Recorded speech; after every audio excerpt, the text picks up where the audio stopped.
Bueno es Dios, siempre fiel. Puso un canto nuevo en mi corazón.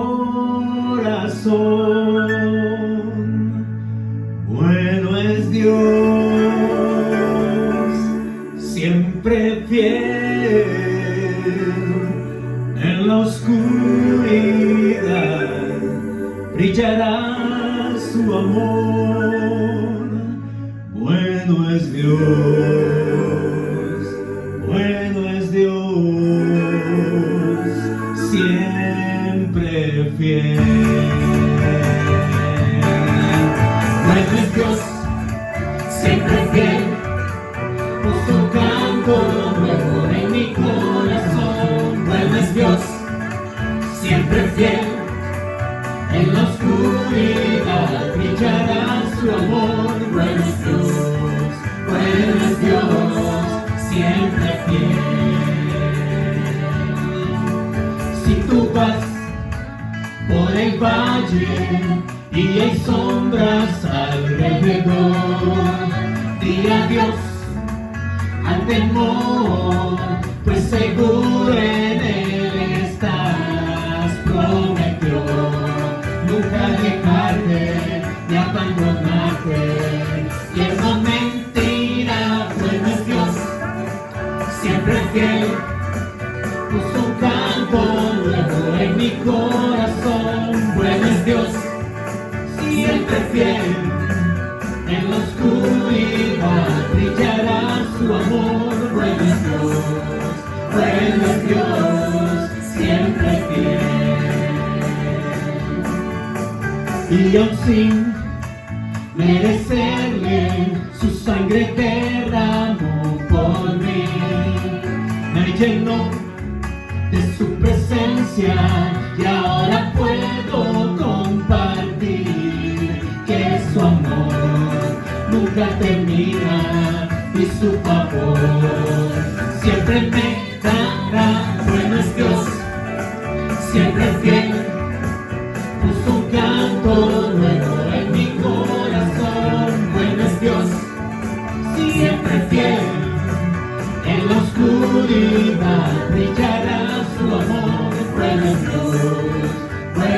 Dios, siempre fiel. No puedo entender tus planes para mí. Mi dueño eres tú, Y por la fe veo claramente que bueno es Dios, siempre fiel. Puso un canto nuevo en mi corazón. Bueno es Dios, siempre fiel. En la oscuridad brillará su amor. Bueno es Dios, siempre fiel. Vamos, Ani.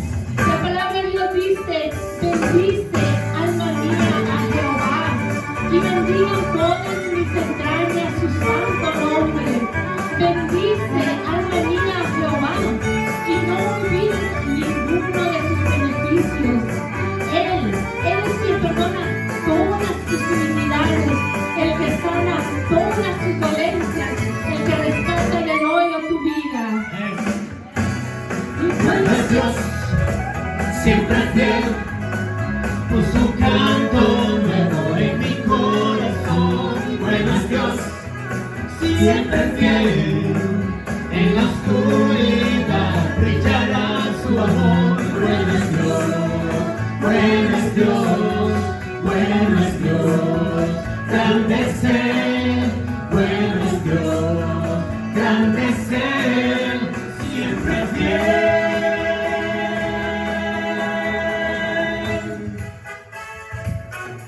Sí, queremos alabar al Señor porque Él es bueno, porque Él es grande y Él cambia todo.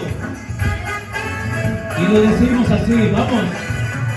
Cambia tu dolor por esta canción, celebra lo que hizo Dios. Únete a cantar, ven a celebrar. celebrar al Dios de amor. Cristo es el Señor y Él reina aquí, declaramos su poder. La oscuridad huye ante Él, celebrar al Dios de amor. Canta la creación, ruge todo el mar, proclamemos que Jesús es Rey. Cambia tu dolor por esta canción, celebra lo que hizo Dios. Únete a cantar, ven a celebrar, celebrar al Dios de amor. Cristo es el Señor y el Rey aquí, declaramos su poder. La oscuridad huye ante Él, celebra al Dios de amor. Canta la creación, ruge todo el mar, proclamemos que Jesús es Rey.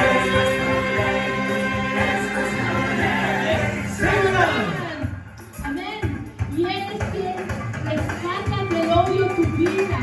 Él es el que te corona de favores y misericordias.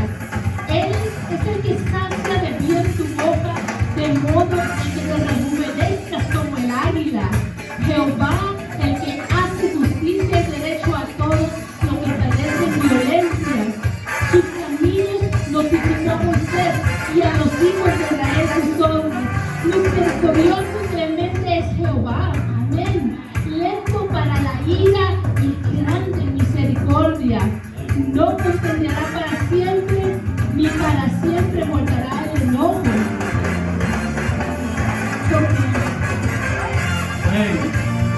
Porque el Señor es grande. Amén. El Señor es grande y nos manda que nos rejuvenezcamos en Él, diciéndole a Él así, juntos, ¡vamos! Cambia tu dolor por esta canción, celebra lo que hizo Dios. Únete a cantar, ven a celebrar, celebrar al Dios de amor.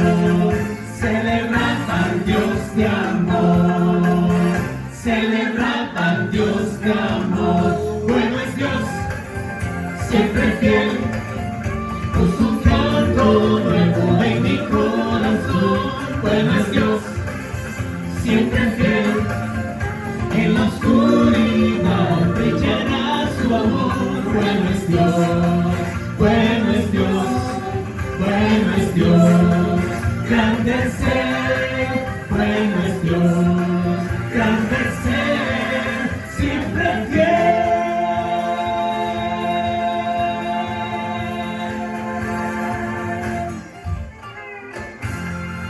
Amén.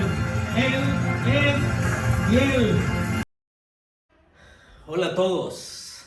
Sí, esa alabanza es una verdad, es una certeza. Decir que bueno es Dios, siempre fiel, cualquiera sea la circunstancia por la que se esté pasando.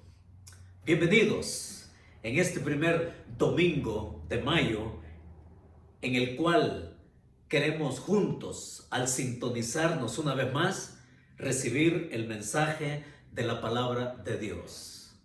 Y como lo hacemos siempre, queremos disponernos con una oración para que juntos podamos recibir lo que el Señor ha preparado para nosotros. Acompáñenme, por favor, en esta oración y le decimos juntos al Señor estas palabras desde nuestro corazón. Señor, en este momento dispongo mi corazón y mi voluntad para ser oidor y cumplidor de tu palabra en obediencia. Guíame con tu Espíritu Santo para ser transformado a la imagen de tu Hijo. Amén. Se les conoce como GPS, que significa Global Positioning System, sistema de posicionamiento global. Y este sistema de navegación por satélite sirve para determinar la posición de un objeto en el suelo, en la tierra. Y esta tecnología del GPS fue de uso exclusivo del ejército de los Estados Unidos en la década de los 60. Posteriormente a eso, se vino a tener un uso civil y se expandió tanto en el uso civil que hoy en día se puede encontrar, se puede venir incluido en cualquier tipo de producto comercial que conocemos. Los carros, por ejemplo, ya lo traen incluido. Los teléfonos inteligentes y decir también los relojes para hacer ejercicio. En fin, pero para que funcione el GPS sucede que hay 24 satélites, oiga, 24 satélites allá en el espacio a unas 12,000 millas de distancia, y que estos 24 satélites orbitan la Tierra cada 12 horas a una velocidad aproximada de 11,200 kilómetros por hora. Ciertamente a mí la tecnología espacial me abruma. Me abruma. La tecnología espacial y la tecnología médica. Pero además del GPS, hay otra tecnología, que esta se usa más en el ambiente doméstico. Se le conoce como LPS, Local Positioning System, o sea, sistema de posicionamiento local. Y esta funciona a través de las torres que se encuentran diseminadas por la ciudad y por todas partes. Y por eso también es que se usa el Wi-Fi como le conocemos. Y que esta LPS, Local Positional System, complementa al Global Positional System cuando algún satélite no está disponible. No lo quiero abrumar con todo esto. Pero hay otra, oiga, hay otra más que para mí es la mejor. Para mí es la número 1. Para mí es la que todos deberíamos tener, pero que esta yo la he llamado, oiga, yo la he llamado HPS, ¿sí?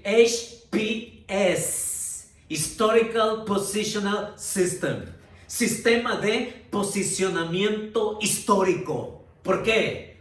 Porque esta es de uso exclusivo de Dios. Sí, en serio, es con señal celestial, sin fallas, ni interrupciones, ni bajones de energía.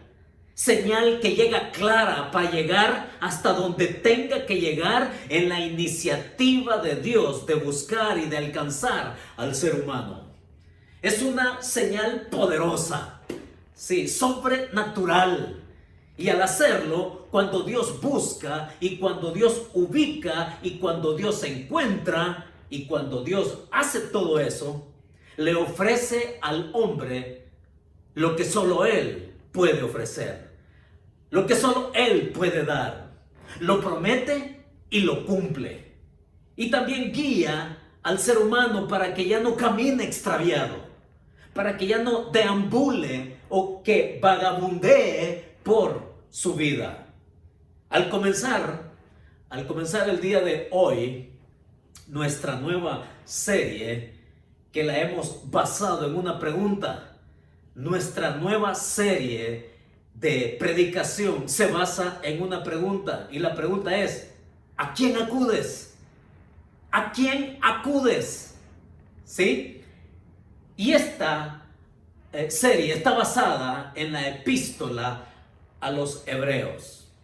Y a través de esa epístola vamos a ver que la señal de Dios es clara, es concreta, es inobjetable en tiempos de crisis. Porque precisamente la epístola a los hebreos fue escrita en tiempos de crisis. Y se nos ofrece, vaya si no se nos ofrece oportunamente a nosotros el día de hoy para que sepamos caminar a la manera que Dios quiere. A la manera en cómo Dios quiere que sepamos de Él en medio de nuestras crisis. Sí, el contexto de la epístola a los hebreos tiene que ver, esta porción de la escritura tiene que ver con que el escritor a su audiencia original les anima a que ellos puedan perseverar en tiempos de crisis. Usted póngale nombre a la crisis por la cual está pasando. Esa crisis personal o familiar, además de la que todos estamos viviendo por igual con la pandemia del coronavirus. Pero a la audiencia original, como a nosotros, la epístola a los hebreos nos invita a que nosotros sepamos perseverar en tiempos de crisis. Y por lo que entendemos de la misma epístola, esta fue escrita a personas que habían depositado ya su esperanza en Jesucristo. Habían creído en Él por fe. Habían comenzado bien, con entusiasmo, iban adelante, pero en vista de las circunstancias, por causa de las circunstancias, muchos de ellos estaban inclinando su corazón a regresar a la religión vacía. Así que a través de nuestra serie vamos a ver cómo es que Dios quiere que avancemos, que perseveremos y que al final de cuentas podamos nosotros animarnos, haciendo alusión inmediatamente ahora en el mismo comienzo de lo que dice ahí en el capítulo finales, ¿no?, de la epístola, puestos los ojos en Jesús, el autor y consumador de la fe. Y mientras llegamos a ese punto, tenemos que comenzar donde tenemos que comenzar. Ahí en el capítulo 1, verso 1 al 3, es donde nos colocamos el día de hoy. Vaya conmigo, por favor, a Hebreos capítulo 1, verso 1. Ahí vamos a comenzar ahora. Y si lo tiene a la vista, por favor, léalo conmigo. Sí, oiga, articule conmigo la lectura de este versículo 1 que comienza diciendo así. Dígalo conmigo. Dios, habiendo hablado muchas veces y de muchas maneras en otro tiempo a los padres por los profetas, ahí quedémonos. Dios habiendo hablado de muchas veces y de muchas maneras en otro tiempo a los padres por los profetas. Oiga, qué interesante, porque cuando venimos a esta epístola hay algo que nos va a decir. Y hay algo que surge como un principio para nosotros a partir de este primer verso. Y el principio que de pronto viene ante nuestros ojos una vez más es que con su palabra anticipada Dios da continuidad a la iniciativa de buscarnos. Eso es lo que empieza diciendo el escritor a los hebreos. Con su palabra anticipada Dios da continuidad a la iniciativa de buscarnos, a su iniciativa de buscarnos. Yo les pregunto, ¿no? ¿Es que acaso Dios puede ser conocido? ¿Es que acaso Dios puede ser estudiado? ¿Es que acaso puede ser Dios entendido? Es una pregunta que vale la pena que la meditemos, porque la respuesta es no. Dios no puede ser, porque estudiado ni entendido, porque Él es infinito, tan infinito que no puede ser concebido por personas finitas como nosotros. Así que Dios no puede ser conocido ni entendido porque Él es infinito. Pero también la respuesta es sí se puede entender. La respuesta es tanto no, pero también es sí.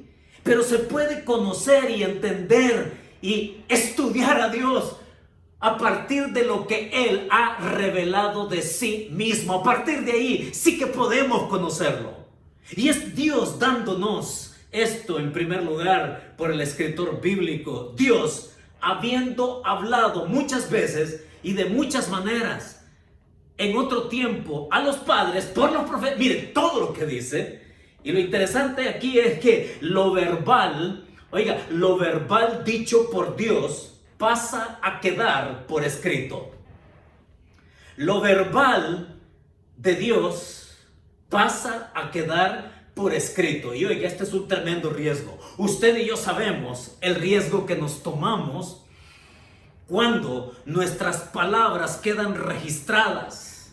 Y hasta cuando hacemos una llamada a un lugar y que escuchamos esa grabación que dice que su llamada puede ser grabada, ¿sí? Por asuntos de seguridad, por asuntos de servicio al cliente, de calidad, todo eso que le dicen a uno, ¿no?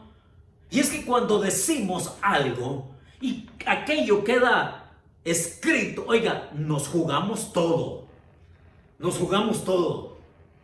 Pero aquí en este pasaje de entrada, Dios compromete su palabra. Dios vende su palabra. Su palabra queda como escrutinio para todo aquel que quiera comprobar lo que Él dijo. Y esto es tremendo, ¿no? Porque Dios se toma el riesgo, pero se toma un riesgo sabiendo que Él lo que dice lo cumple. Y eso es poderoso aquí en el pasaje, porque cuando Él habla y cuando queda consignada su palabra escrita, óigalo, también esto, Él deja su propio rastro de su palabra anticipadamente para que se le pueda buscar, identificar, conocer y entender quién es Él. Dios deja rastro, Dios va marcando territorio a lo largo de la historia para que pueda darse ese encuentro entre Él y el ser humano que siempre ha sido su deseo. Así es que Él entrega su palabra y Él queda al escrutinio de cualquiera. Y note que el pasaje dice, ¿no? Habiendo hablado muchas veces. Y las muchas veces, pues ahí son incontables, porque todo el Antiguo Testamento nos da evidencia de cómo Dios habló. Habló por sueños, visiones, milagros, portentos, en fin, ángeles y por profetas.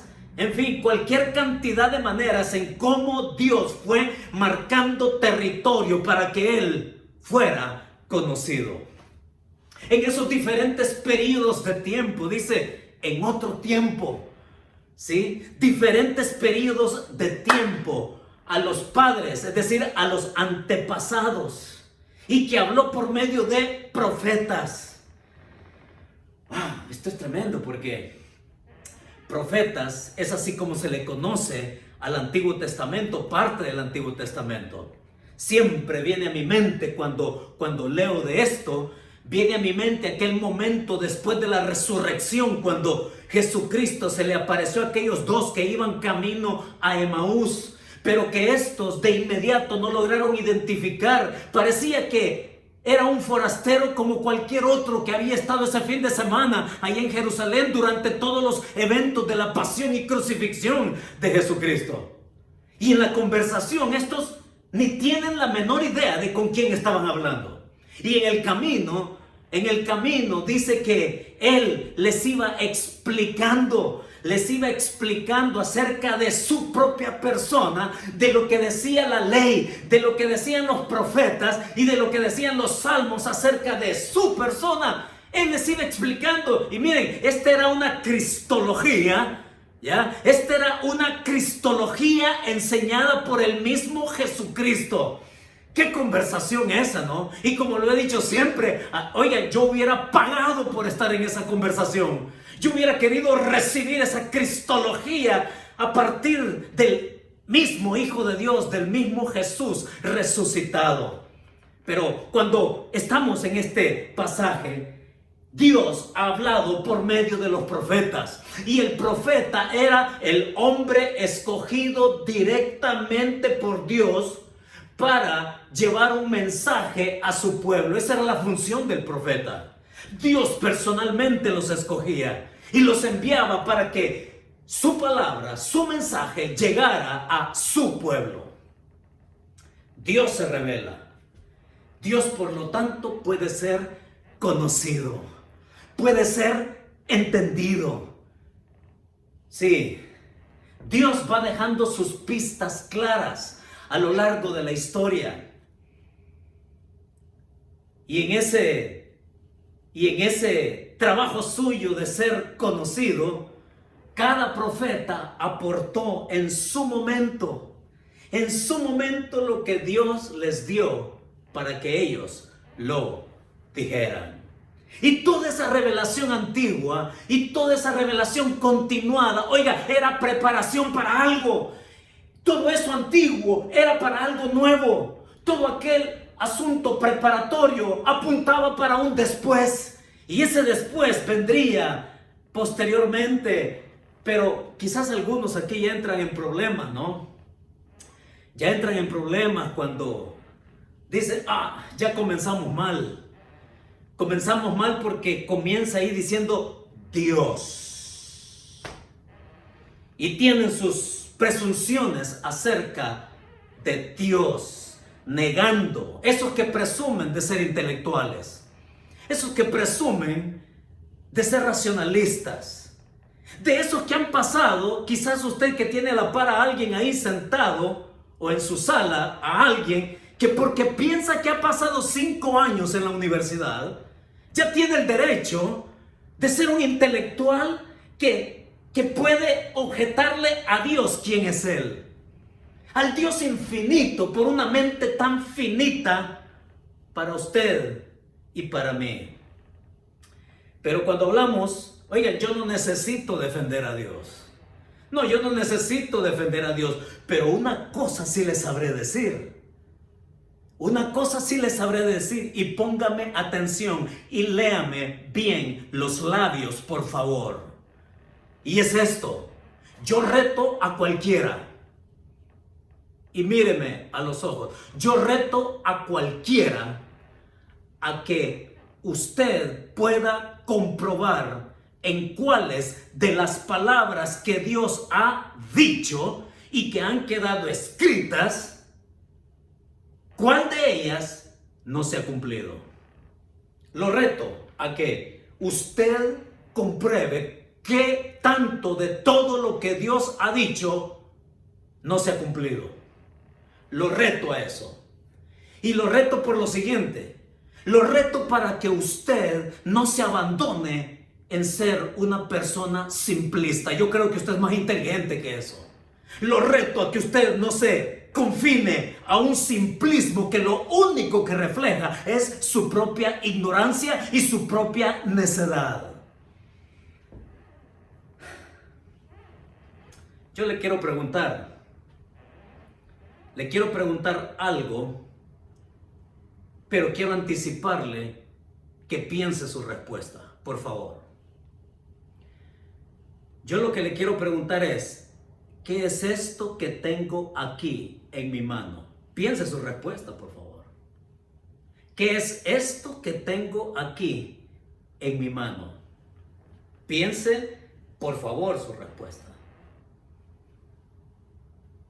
Y quizás uno va a decir ahí, esos son unos anteojos. Seguro. Quizás otro ahí en la sala va a decir, esos son unos lentes. Seguro. Otro más podría decir, esos son unas gafas. Seguro. Y otro más podría decir, esos son unos espejuelos, como le dicen en otras partes, ¿no? Seguro. ¿Y qué tal si yo le digo que esto que tengo aquí en mi mano son unos calcetines?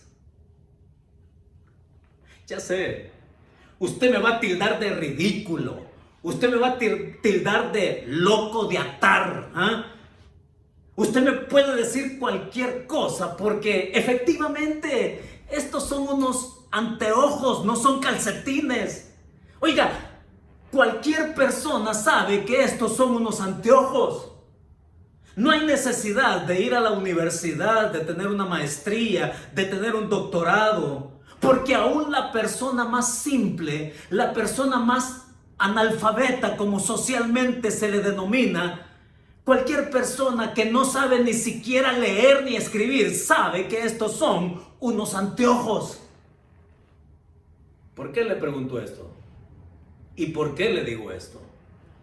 Porque ahí en el Salmo 14, el rey David cuando escribe, él dice así: dice el necio en su corazón, no hay Dios. Y necio es esa palabra, tanto en su texto original, el hebreo, como en el griego, significa afronos. Sin fronos, cerebro, sin cerebro.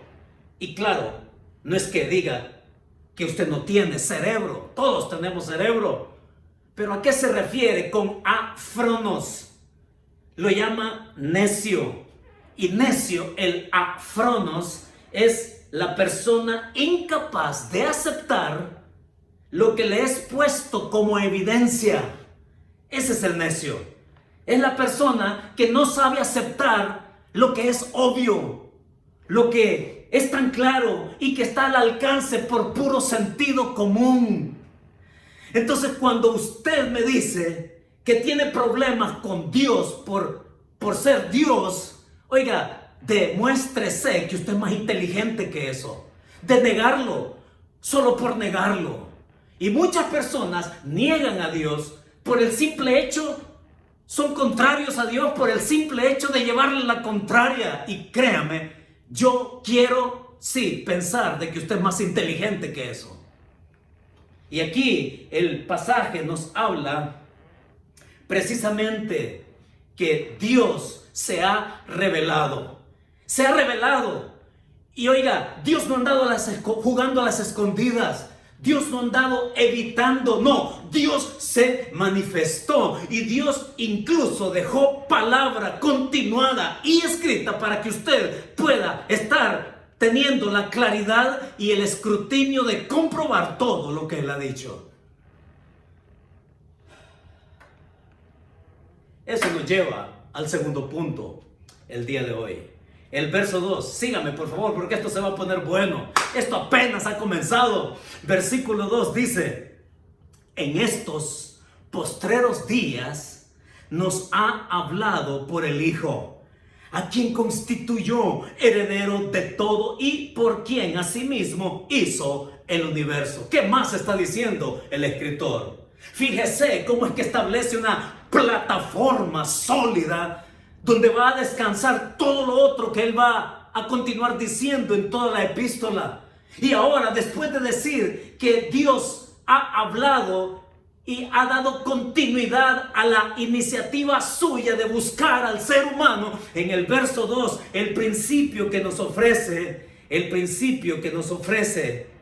es este: con su palabra cumplida, va a decir entonces. Con su palabra cumplida, Dios nos da la razón concreta para creer. Con su palabra cumplida, ahora, dicen estos postreros días, nos ha hablado por medio del Hijo. A ese Hijo lo va a llamar heredero. A ese Hijo lo va a llamar profeta. Lo insinúa, pero de manera profunda y clara, porque dice ha hablado por medio de su Hijo. Ahora, aquí vemos varias cosas y yo se lo quiero proponer a manera de contrastes, ¿sí? Estudiando el pasaje, lo que me doy cuenta es que cuando nos vamos vía el contraste, podemos encontrarle toda la riqueza que el versículo 2 nos está proponiendo. En este principio, con su palabra cumplida, ¿sí? En el versículo 1 fue su palabra anticipada y que de continuidad buscaba Dios en su iniciativa llegar hasta el ser humano. Y luego en el verso 2, como hemos dicho ya, con su palabra ahora cumplida, Dios nos da la razón concreta para creer. Y note los contrastes, porque los profetas eran de la antigüedad. Ahora en Cristo es todo lo nuevo y, por supuesto, superior a todos ellos. Aquí los profetas, Dios habló por partes a través de cada uno de ellos, por partes. Pero ahora en Cristo Dios habló por Él y no hay más revelación más allá de Cristo. Óigalo, no hay revelación más allá del Hijo. No, no lo hay. Los profetas fueron muchos y fueron fragmentarios, pero ahora en Cristo el Hijo, Él es único y completo. Él es la culminación de todo lo que Dios quiere que sepamos. Todos los profetas también fueron pecadores, pero solo de Cristo se nos enseña en la Escritura que Él era justo, era perfectamente santo. Los profetas eran preparatorios y eran temporales. Sí, pero este Jesús es el cumplimiento final, es el cumplimiento final y eterno. Los profetas eran meros hombres, pero Jesús, dice acá, era el Hijo de Dios. Eran terrenales, sin embargo, el Hijo era encarnado, pero eterno. Los profetas dieron palabra verbal y escrita, como ya lo hemos dicho, pero Jesucristo es la palabra encarnada. Cuando venimos a los profetas, entonces, el hombre, lo que quiere decir acá es que el hombre no ha tomado la iniciativa para buscar a Dios. Ha sido Dios el que toma la iniciativa de revelarse al hombre, y la manera culminante de hacerlo ha sido a través de su propio Hijo. Los profetas declararon el mensaje del Padre, pero Jesús es no solo el mensajero, es el mensaje mismo. Y dice ahí el verso 2, ¿no? En estos postreros días nos ha hablado por el Hijo. Y lo pone en el terreno igual nuestro. Lo pone en el ámbito terrenal humano, a partir de la encarnación. Ahí fue la revelación culminante del Dios Padre al acercarse al ser humano. La encarnación, que es que Dios, la segunda persona de la deidad, el Hijo, cuyo ser había estado eternamente unido con Dios, se hizo hombre en un punto en el tiempo, y es la manera concreta en que Dios ha venido a ser el Emmanuel, el Dios con nosotros. Aquí encontramos esto que dice postreros días por el Hijo, y dice heredero de todo. Y la palabra heredero aquí tiene que ver, y nosotros la podemos entender como algo legal que le es dado a alguien por precisamente los derechos que corresponden a un hijo que es adoptado. Pero en el contexto lo que vemos es que Jesucristo es el heredero por vía de participación en la creación misma. Oiga, aquí nosotros vemos algo interesante, porque es Él el creador. Dice aquí en el versículo, Él es el creador de todas las cosas, heredero de todo, y por quien asimismo hizo el universo. Jesús es el creador. Él hizo el mundo, las edades, los tiempos. Aionos es la palabra, aiones es la palabra acá. Edades, tiempos, periodos de tiempo, creador. Oiga, Jesús es también el ser autónomo increado. Y esto va de frente contra las falsedades, por ejemplo, que los testigos de Jehová declaran que Jesucristo es un ser creado. Y la Biblia dice que Él es el creador, no un ser creado. Pablo también lo va a referir allá a la epístola de los Colosenses, cuando habla de la supremacía de Jesucristo y que Él es el primogénito de la creación. Primogénito, no porque haya sido creado, sino que por ser creador está por encima de la creación. Ese es Jesús, el creador. Yo le quiero hacer una pregunta. ¿Cuál es el hueso más pequeño del cuerpo humano? Todos sabemos que el cuerpo tiene 206 huesos. Y que el más grande, todos sabemos, es el fémur. Acá, la pierna, el fémur. Pero ¿se ha preguntado cuál es el hueso más pequeño? Mire, el hueso más pequeño del cuerpo humano es ese que está aquí adentro, en esta cavidad, allá de nuestro sentido del oído. Ese hueso más pequeño se llama estribo. El estribo, que mide 2.5 milímetros. Es un huesecillo que acompaña también al martillo y al yunque, que son los otros nombres que están ahí pegados al estribo. Esos huesecillos que están en la cavidad auditiva, en la cavidad oval. Y yo no estoy para explicarle aquí anatomía ni nada de eso. Pregúntele a su otorrinolaringólogo y que le dé una clase magistral de lo que es esto. ¿A qué voy? A que este huesecito junto con los otros están pegados a una serie de microvenas que conducen diferentes líquidos, no necesariamente sangre. Y oiga, cuando pensamos en todo esto, cuando pensamos en el ser creador, créame, hay que ser estúpido para decir que esto fue por simple casualidad. Y créame, hay que ser doblemente estúpido y simplista para decir que esto fue un accidente. No, esto proviene de un ser creador poderoso. Alguien que lo diseñó, que lo pensó y que lo hizo. Y que nos ha dejado rastro de su carácter moral para que nosotros podamos entenderlo. Y espero que usted no sea de las personas, ¿no? De cuántas personas de manera tan simplista y tan necia incluso han llegado a decir que el papel aguanta con lo que le pongan. Necio, simplista, estúpido.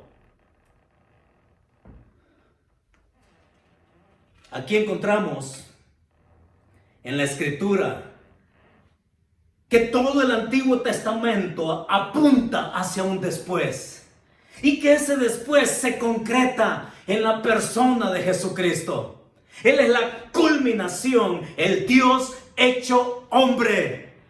Y aquí en este pasaje, en el versículo 2, no solamente lo llama heredero de todo, creador que hizo el universo, también nos lleva a algo más. Nos lleva a lo que está en el versículo 3. El versículo 3, si lo tiene a la vista, sígame, mire lo que dice. El cual, hablando de Cristo, siendo el resplandor de su gloria y la imagen misma de su sustancia, y quien sustenta todas las cosas con la palabra de su poder, habiendo efectuado la purificación de nuestros pecados por medio de sí mismo, se sentó a la diestra de la majestad en las alturas, hecho tanto superior a los ángeles, cuanto heredó más excelente nombre que ellos. ¿Cuál es el principio acá? El principio es este. Si Cristo, si Dios, con su palabra anticipada, mostró su iniciativa de buscar al ser humano, y que con su palabra cumplida nos lleva hasta su propio Hijo, aquí en el verso 3 y en el verso 4 nos va a decir que esa palabra, que fue la culminación, su propio Hijo, que lo vino a revelar tal cual Él es, Él, la palabra encarnada, es la palabra vigente. Sí, la palabra vigente. Y cuando hablamos de palabra vigente en el Hijo, es porque Él es suficiente para nuestra esperanza. Sí, con su palabra vigente, el Hijo es suficiente para nuestra esperanza. Y ya lo ha puesto como profeta, ¿no? Profeta porque Él es el mensajero del Dios Padre, de su amor, de su búsqueda, de su obstinado amor que tiene por usted y por mí. Y que nos dice ya en el Antiguo Testamento, no, con amor eterno te he amado y por lo tanto te prolongué mi misericordia. Ese es el Dios que te anda buscando. El Dios que está ahí tocándonos día con día, con la evidencia clara, inobjetable, con sus marcas a lo largo de la historia para que la decisión de acercarnos a Él sea el regalo que podemos tomar con nuestra mano extendida. Pero el versículo 3 dice, el cual siendo el resplandor de su gloria. Miren, cuando nosotros venimos a la Escritura, a los Evangelios, encontramos aquella ocasión cuando Jesucristo estaba con sus discípulos en el monte y que mientras ellos no perseveraron orando en el tiempo extendido que habían determinado tener con Él, dice que Jesús allá se transfiguró. Y lo vieron, y no solamente lo vieron a él, vieron a Elías y vieron a Moisés, dice allí en la transfiguración de aquel momento. Y es Jesús que les abrió una ventana de la gloria que él siempre ha tenido. De hecho, cuando lo vemos allá orando en el capítulo 17 de Juan, le dice, la hora ha llegado, Padre, glorifica a tu Hijo.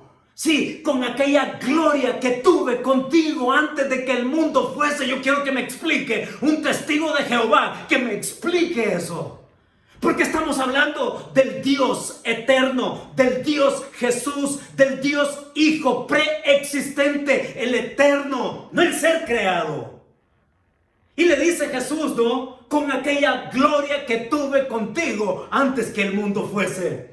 Y es de eso que ellos van a escribir después. Nosotros lo vimos, lo contemplaron nuestros ojos, lo tocaron, vimos su gloria como la del unigénito del Padre, lleno de gracia y de verdad.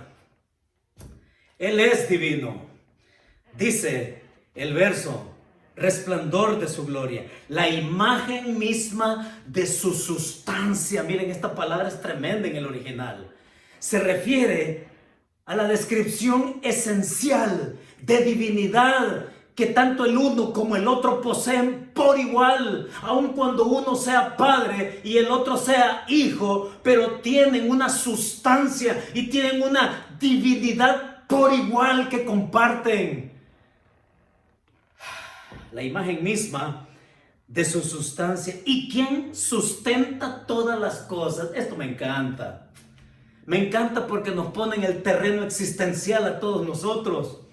¿Sí? Sustenta todas las cosas. Miren, aquí no se trata de que Dios esté soportando el peso muerto del planeta Tierra. No, se refiere al gran propósito al cual Él quiere conducir la historia, el mundo, la humanidad, en el propósito que anticipadamente Él se ha determinado.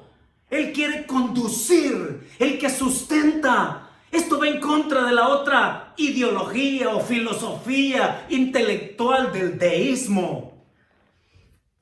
El deísmo que enseña que Dios creó, pero que Dios dejó a la naturaleza, a la creación, a su propia suerte y la abandonó. Eso es lo que enseña el deísmo.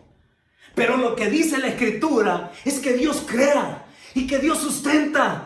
Y que Dios la mantiene, y que Dios la lleva adelante, feroz, la lleva adelante a un propósito. Ese es el Dios que sustenta, el Dios que cuida, el Dios que lleva adelante su creación. Oigan, miren, con esto de la pandemia, es interesante, pero leyendo un artículo, habla ese artículo de cómo el planeta Tierra ha descansado. Y Dios tiene maneras muy curiosas, ¿no?, de cuidar su creación. Y por ahí en el artículo leía que, oiga, las vibraciones sísmicas que provoca el movimiento de vehículos, de trenes, de aviones aterrizando, de vehículos, de carros, de gente caminando, los millones de gente y todas esas vibraciones sísmicas, dice que descendieron exageradamente durante esta cuarentena global que estamos viviendo. Dios tiene maneras extrañas de hacer reposar su creación, ¿no? Aquí en Los Ángeles, por ejemplo, esa nube negra que se ve desde nuestra montaña, allá abajo, ver esa franja de smog, de humo en toda la ciudad. Ahora en este tiempo, una ciudad clara, aire más puro. ¿Y qué decir del silencio? Ahí el artículo hablaba de el silencio con que la naturaleza ha sabido estar en reposo. Tanto que hasta animales salvajes van a la ciudad. Pues imagínense, osos caminando ahí por la acera, coyotes caminando por lugares inusuales y cabras monteses apareciendo en la ciudad. Y de pronto la naturaleza reaccionando a ese cuidado, aún a pesar de las circunstancias de un coronavirus. Dios sabe reposar y sustentar su creación. Pero lo que el versículo 3 nos mete a nosotros directamente cara a cara con esa iniciativa de Dios y con esa búsqueda suya para nosotros el día de hoy es lo que dice el verso 3 al final. Habiendo, dice, efectuado la purificación de nuestros pecados por medio de sí mismo. No solamente va a ser el profeta que trae la voz de Dios, el mensaje de Dios, siendo él mismo el mensaje.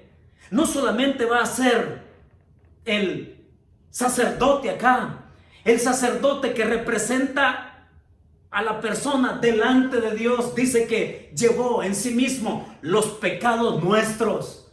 Esos pecados que nos condenan. Jesús es puesto como sacerdote. El que es sacerdote, que ofrece sacrificio, pero que él también va a hacer el mismo sacrificio y que lo hizo completamente. Sacrificio perfecto, también histórico, irrepetible, único, y que desde la cruz allá se escuchó el grito más grande de todos los tiempos. Consumado es. Tetelestai.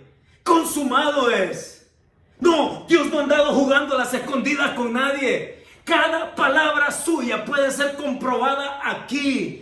Y a la única conclusión a la que podemos llegar es a nuestra miserable y deplorable condición humana de pecado. Para encontrar que lo que Dios te propone es lo que al final de cuentas es lo que necesitamos. Jesús es el único que necesitamos. Y vivir y creer en Él, aún a pesar de las circunstancias. Y aquí entonces, el verso 4 nos lleva diciendo que Él también se sentó a la diestra, allá en las alturas. Verso 4, superior a los ángeles. Se sentó a la diestra de la majestad en las alturas. No solamente es profeta, no solamente es sacerdote que te representa llevando tus pecados, creyendo en Él, es también rey, es el que está allá reinando y esperando que también en Él se cumpla todo lo que ha sido dicho por Él. Profeta, sacerdote y rey. La palabra anticipada de Dios a través de los profetas en la antigüedad fue marcando las referencias, marcando la historia para que tú pudieses conocer a Dios. Y que con su palabra cumplida en su propio Hijo como profeta, sacerdote y rey, tú vengas entonces a concluir que esa palabra es vigente hoy. 21 siglos después, esa palabra cumplida sigue siendo vigente para que tú hoy te encuentres con esta realidad de que Cristo es suficiente y no necesita más para ser salvo.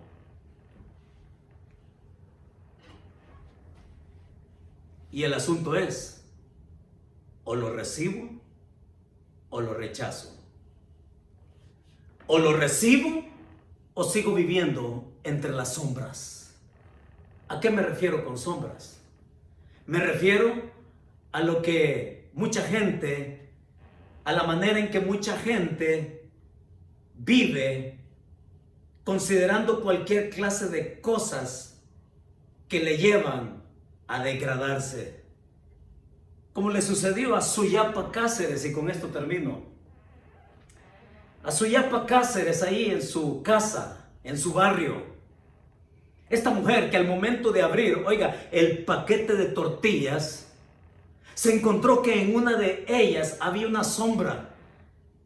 Y esa sombra que aparecía en esa tortilla de harina, mientras ella se disponía a preparar unas baleadas, que es un plato típico hondureño, ella vio una imagen. Y vio una imagen que ella, según ella, era el rostro de Jesucristo. Apareció en la tortilla. Y la supuesta aparición divina pasó ahí en su casa. Y cuando se corrió la noticia, entonces, varias personas empezaron a venir. Y varias personas, por curiosidad, interesados, cuando veían la sombra, la imagen en esa tortilla, uno dijo, por ejemplo, sí, es igualitito. Otro también dijo, se le ven los ojitos. Y otro más dijo, pero también se le ve el bigotito y el pelito. Cada uno llegó a su valoración de aquel evento. Y los más viejos decían, este es un mensaje para los jóvenes. Otros decían, es que algo va a pasar. Y cada quien dándole la valoración que quería. Y no podía faltar la opinión de los expertos. Y los expertos también dijeron que se trataba de una pareidolia. La pareidolia es un fenómeno psicológico por el cual la mente detecta patrones que nos pueden ser familiares, ya sean sonidos o imágenes. Es esa tendencia natural del ser humano de ver patrones. Es como cuando usted ve una nube y que parece conejo, ¿no? Y que ve otra nube y que parece un árbol. En fin, son esos patrones. Y muchos viven así entre las sombras todavía. Muchos viven así entre sombras, entre imágenes perdidas, indescifrables, a la que se le puede dar cualquier interpretación. Pero sabe, una cosa me quedó clara al leer la noticia. Me quedó claro que nos podemos volver tan subjetivos como querramos. Y que podemos interpretar cualquier sonido, cualquier imagen y cualquier otro tipo de evento circunstancial. Podemos darle la valoración que se nos ocurra al punto de volvernos extremadamente sensuales, corriendo el peligro de extraviarnos e ir en la ruta equivocada. Yo te pregunto, ¿estás yendo en la ruta que Dios te ha propuesto? ¿Estás siguiendo las pistas que Dios te ha dejado? ¿Estás buscando a quien viene a ser la culminación de esa revelación y de esa búsqueda, el mismo Jesucristo, Dios hecho hombre? ¿O estás vagabundeando por tu vida buscando cualquier cosa? Y la verdad que el pasaje nos deja, y la verdad con que te puedes quedar en casa, ahí en tu sala, es esta. Dios se ha manifestado en su Hijo para que caminemos en esperanza. Dios no quiere que andes en adivinanzas. Dios no quiere que te andes persiguiendo la cola como un perro, dando vueltas y círculos sin llegar a nada. Dios no quiere que persigas tu propia sombra. Dios te ha dado la culminación de la búsqueda que tiene por ti y es a través de su propio Hijo. La pregunta es, ¿lo tienes o no lo tienes? Y espero que tu decisión sea tenerlo. Oremos. Padre, muchas gracias porque tú nos has marcado territorio, Señor. Nos has marcado con tu amor. Nos has buscado con tu iniciativa y nos has llevado hasta el punto culminante inobjetable, único, histórico de la venida de tu Hijo Jesucristo a este mundo. Se hizo como uno de nosotros para que Él viniera a ser el único mediador entre Dios y los hombres, Jesucristo hombre. Señor, rompe todo blindaje intelectual, racionalismo, necedad. Rompe, Señor, toda valoración que nos lleva en una ruta equivocada y que podamos encontrar el destino que tú nos propones en tu Hijo como suficiente para el perdón de nuestros pecados.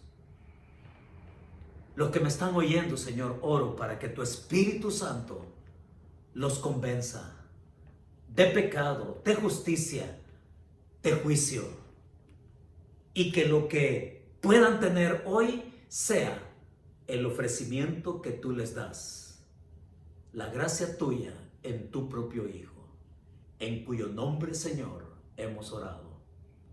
Amén.